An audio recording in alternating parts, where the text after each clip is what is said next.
Good morning, Mathis Plab, and thank you for allowing us to ask you a few questions. You are currently senior scientist at CNRS in France, but you are also an editor to the Journal of Crystal Growth. Then the aim of this interview is to understand what happens when a scientist sends a paper to a journal. So, what is the mission of your journal? Yeah, so the Journal of Crystal Growth is an old journal, already 50 years old. It's the historic journal of the community that works on crystal growth. Now, why is crystal growth important? There's many materials that we use that are actually crystals. All our computers are based on silicon crystals, the wafers on which the integrated circuits are made. Most metals are crystals, and we use crystals in many optical instruments. So crystals are very, very important, and so it's very important to understand and to master the processes of their growth in order to be able to tailor them for specific application and in order to understand the fundamental kinetic processes. So our journal publishes articles that are related to crystal growth, that can be experiments, that can be theory, and that can be numerical simulation. Either way, but it has to do with crystal growth. Then the scientist wants to publish his work, he submits his research on your journal. What happened to the manuscript? Okay, so the process starts with the principal editor who receives all the papers and who does a first check whether the paper falls into the scope of the journal. Okay, then if he decides that yes, he selects one of the associate editors, such as me, and this editor will normally be selected according to the particular subject area of the paper. So I will get papers in an area that I'm familiar with. Okay? So then when I get the paper, what I start doing with is I read the paper in detail, because I make a first assessment whether the level of the paper is sufficient for our journal. If I think that it's too low level, then I will reject it right away. This is called an editorial rejection. And if I think, okay, there is enough good material in the paper, then I will decide to start the review process. That is, I will select reviewers. Now, reviewers are scientists, just like me, and I will ask them to read the paper and to give an assessment about its quality. So then they send me their reports, and then I can read the reports. I have read the paper, and then I can decide either I reject the paper because finally the content is not good enough, or I ask the authors to revise the paper to improve it. Okay? This is the most frequent thing that happens, or very rarely also the paper gets accepted right away. Okay? So if the paper is revised, then the authors send in a second version, then it goes back to the reviewers until everybody is happy with the content. Okay, then in fact it's in 3 steps. First the chief editors, yourself as an associated editor, and then the reviewer, and go back to you. Yes. Finally to the scientist. Okay. Then now, what are the criteria for publishing in your journal? And furthermore, what are the major causes of rejection? So, I already have mentioned the paper has to do with crystal growth. That means it has to be in the right subject area. Now, the main criteria that we have and that we ask the reviewers to check, first of all, the paper has to be correct and formally satisfying. And second, it has to be new. What do we mean by new? There has to be some novel idea in it. It can be a new material, it can be a new method, it can be a new theoretical development. But there must be something in the paper that has never been published before, because if in a paper you have only elements that are already contained in other papers, then it's not a useful contribution to science. So this is the principal criterion. I mean, the two things. It has to be formally correct, and there has to be novelty, a new scientific idea. So precisely the role of the reviewers is principally to check the second of those, that is the scientific novelty. So when I choose reviewers, I really try to choose scientists that have worked on very similar subjects, because they will know the area, they will know what has already been done and what has not been done, and they are specifically asked to comment on whether there is some new ideas in the paper. Okay, then yeah, it's the idea that we already seen in the MOOC. It is to expand the zone of knowledge of the science. It's the Absolutely. first criterion. Absolutely, yes. Okay. Then, apart from that, from your point, what are some general strategies to avoid rejection on the journal? Well, the general strategy in some sense reflects the 2 points that I have just said. So first of all, what you should do is you should put all in your effort to make your paper as good as possible. And that concerns mainly the formal aspect. So the language has to be correct. Okay, if you get paper written in a bad English, that's very tiring for the reviewers and for potential readers. You have to make sure that all your figures are correct. I mean, we are a scientific journal, so there is mathematical formulas, there is figures, all the axes have to be correctly labeled, all the legends have to be visible. So it's very important to spend a lot of time on figures. So that's the formal side, that's the first level. All of this has to be correct.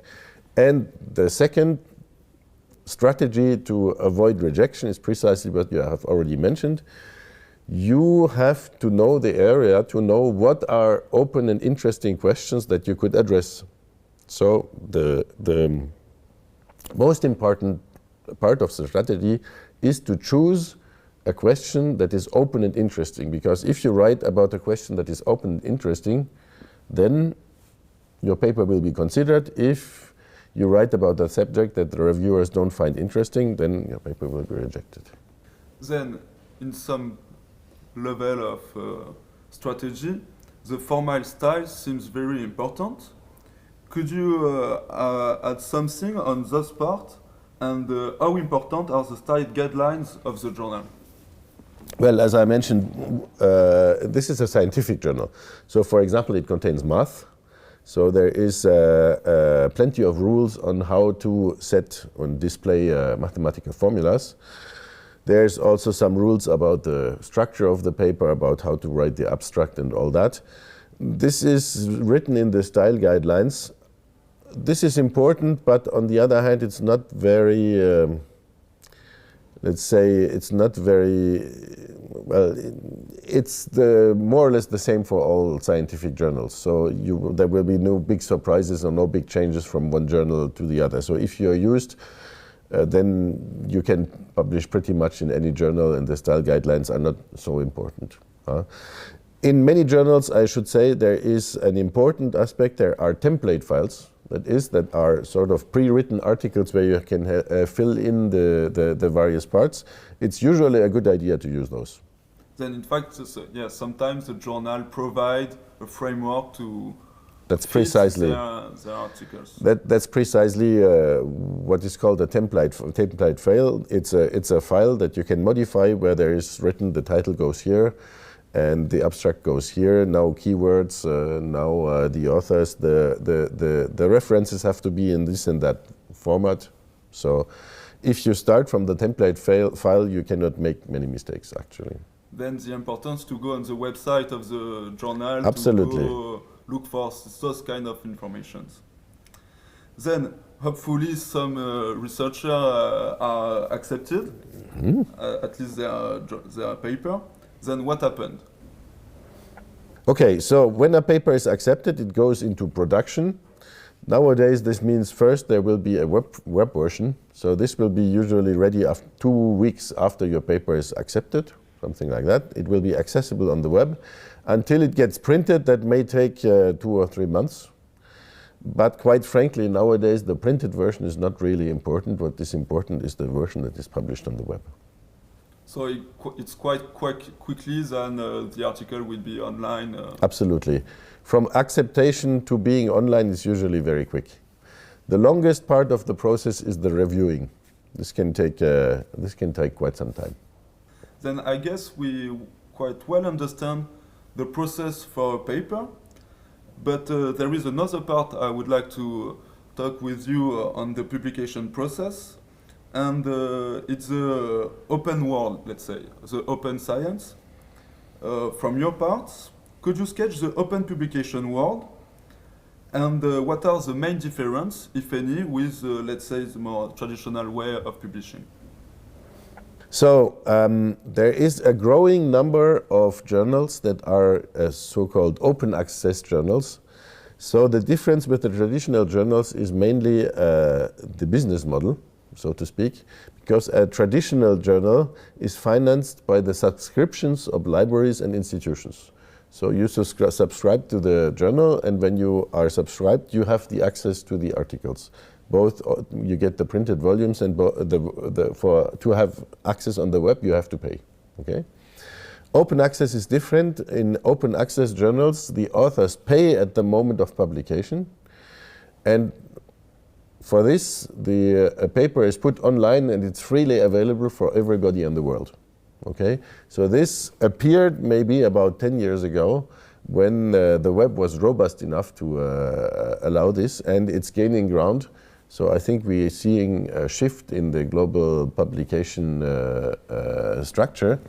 So as I said, the difference is mainly the business model. As far as the editorial process is concerned, there is not much difference between traditional journals and these open access journals. Now there is also other projects that are sort of, I would say, more marginal or original in some sense, because there is, of course, journals that try more to work like forums. So you can put your article online yourself, and then others will comment in it, and so the traditional review process is replaced by something that is more like, I mean, more complicated, but still similar to I like or I don't like. In Facebook, there's very interesting developments, and I think the web can give rise to very interesting new possibilities. But if you're talking about the academic world, this is for the moment at the state of experimentation. So the